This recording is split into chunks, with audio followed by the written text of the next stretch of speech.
کے اختتام پر 2 پہرے دار ہیں.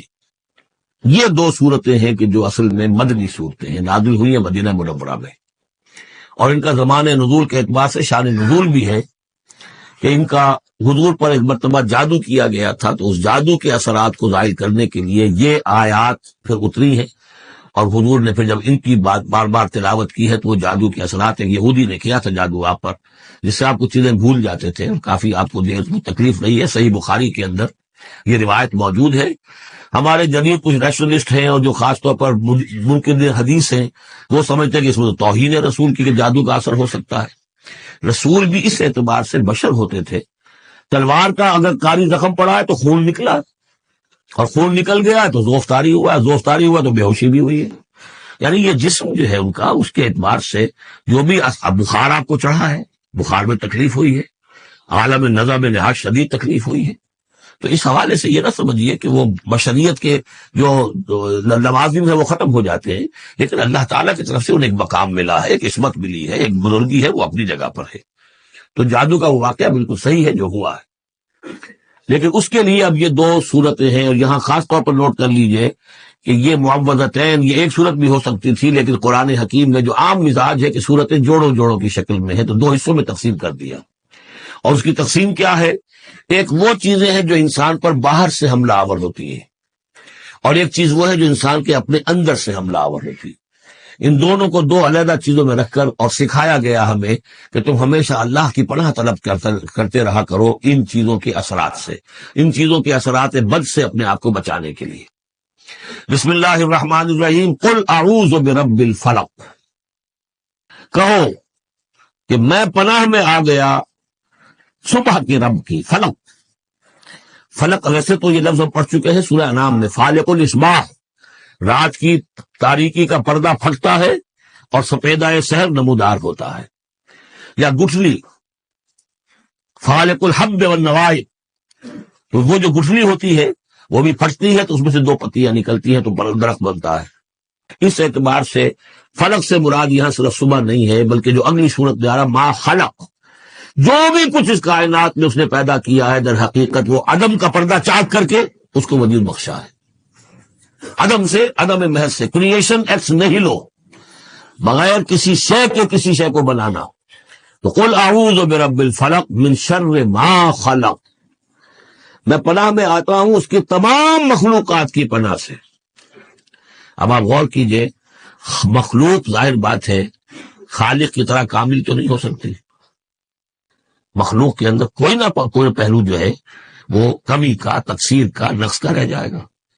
تو گویا کہ ہر مخلوق میں شر کا پوٹینشل ایلیمنٹ موجود ہے.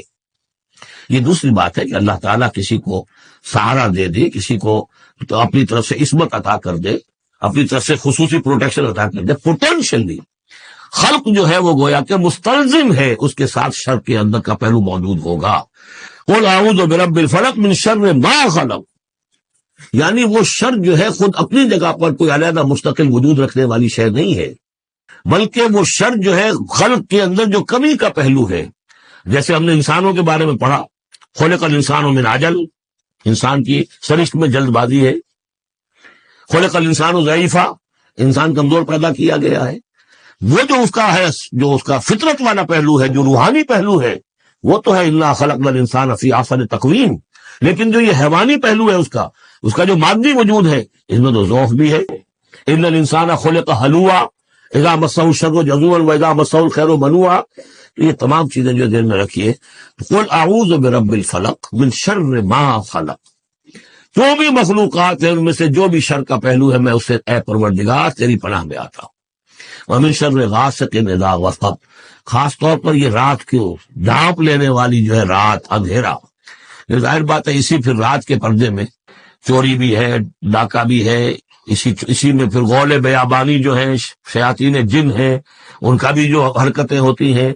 پھر یہ ساری چیزیں جو ہیں اسی کے سلسلے. من شر غاسق اذا وقب، سانپ بچھو وغیرہ بھی اسی وقت نکلتے ہیں. ومن شر النفاثات فی العقد، اور جو عورتیں گانٹھیں باندھ کر پھونکے مارتی ہیں، یہ جو بھی ٹونے ٹوٹکے ہوتے ہیں اور اس کی وجہ سے لوگوں کو نقصان پہنچایا جاتا ہے، گویا کہ یہ بھی اس کے اندر بھی کوئی حقیقت ہے. یہ سفلی عملیات بھی ہیں، ان کے بھی اثرات ہیں. جیسے کہ ہم جانتے ہیں کہ جادو جو ہے حق ہے، برحق ہے، اگرچہ کفر ہے. شراب کی تاثیر ہے لیکن حرام ہے. کچھ نہ کچھ حقیقت ان لکیروں میں بھی ہے، لیکن ہمیں روک دیا گیا کہ ان کے چکر میں مت پڑو. یہ جو منجمی ہے، نجوم کی حرکت، اس میں بھی کچھ نہ کچھ حقیقت ہے لیکن روک دیا گیا. تو کسی چیز کا ہونا بالفعل یہ اور شے ہے، لیکن اس کا جائز ہونا یہ اور شے ہے. تو بالفعل یہ عملیات ہیں جیسے اچھے اعمال ہیں، اور ان کو جو ہے کوئی اچھے اوراد ہیں، اچھے وظائف ہیں، تو ان کے کچھ اثرات جو ہیں اچھے ہو سکتے ہیں. اسی طریقے سے اس قسم کی چیزوں میں جادو کے جو کلمات ہوتے ہیں ان کی بھی تاثیر ہے. اور وہ جو عورتیں جو ہیں وہ جادو کرتے ہوئے، جس کو ہم کہتے ہیں کہ وہ تعویذ گنڈا وغیرہ جو ہوتا ہے، پھر وہ اس میں پھونکے مارتی ہیں، تو اللہ تعالیٰ سے میں ان کے شر سے بھی پناہ چاہتا ہوں. وَمِن شَرِّ حَاسِدٍ إِذَا حَسَدَ، اور حسد کرنے والے کے شر سے بھی میں اللہ کی پناہ طلب کرتا ہوں، جبکہ وہ حسد اپنا استعمال کرے. اگر حسد ہے دل کے اندر ہے تو بات اور ہے.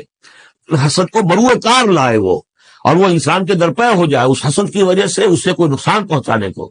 اور اسی کتابیں ہے عین، العین حق، کہ اگر انسان اس حاسدانہ نگاہ سے کسی کو دیکھتا ہے اس کے بھی اثرات ہوتے ہیں، اور اس دیکھنے کے بھی کچھ برے اثرات جو ہیں وہ ظاہر ہو جاتے ہیں.